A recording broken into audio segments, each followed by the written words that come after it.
Hi, Dreki here, and today I'm reviewing this USB power bank. I've had this one for some time and I've been putting this review off for a while because, quite frankly, this thing terrifies me. From the outside it looks like a normal power bank.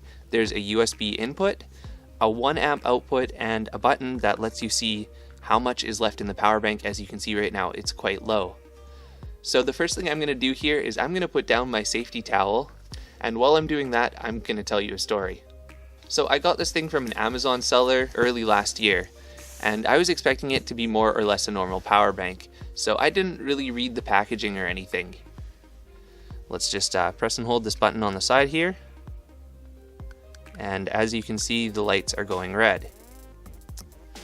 So I was testing out this power bank and I had it in my pocket while I was charging my phone, and something started to get a little bit warm and burny.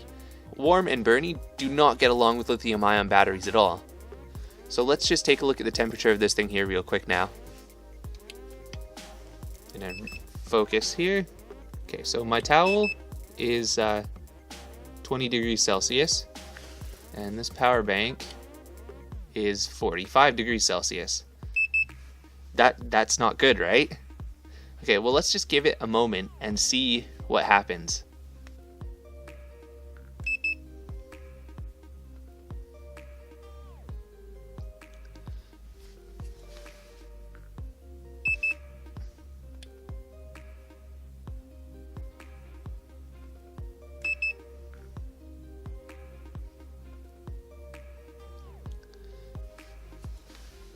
Okay, I think I'm going to turn this thing off because I don't want to burn my house down. So where's my safety towel?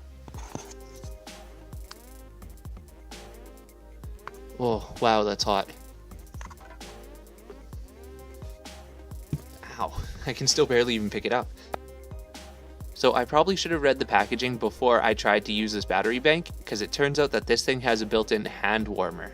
And I'm using air quotes here because it seems like the temperature just keeps getting hotter and hotter, and there's no sort of regulation, to the point of where it actually melted the plastic a little bit all around here. I'm not sure if you're going to be able to see that in the video.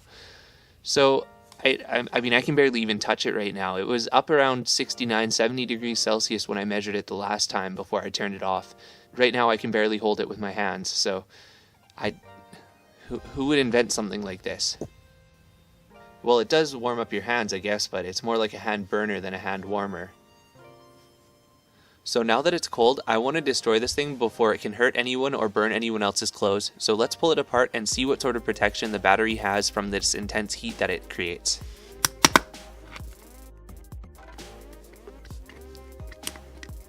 That was super easy. Okay, and let's open. Oh, other way.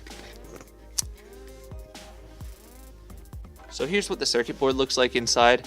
Here are the cables that run to the heaters. Here are the cables for the batteries, and this thing here looks like it might be some sort of temperature modulator that probably isn't working or isn't programmed very well. There's a couple chips on the board, I mean regular battery pack stuff, but I can still feel the residual heat on the battery from earlier, from 15 minutes ago. And oh geez, it's so hot. It's to the point where I can barely touch the battery without burning myself.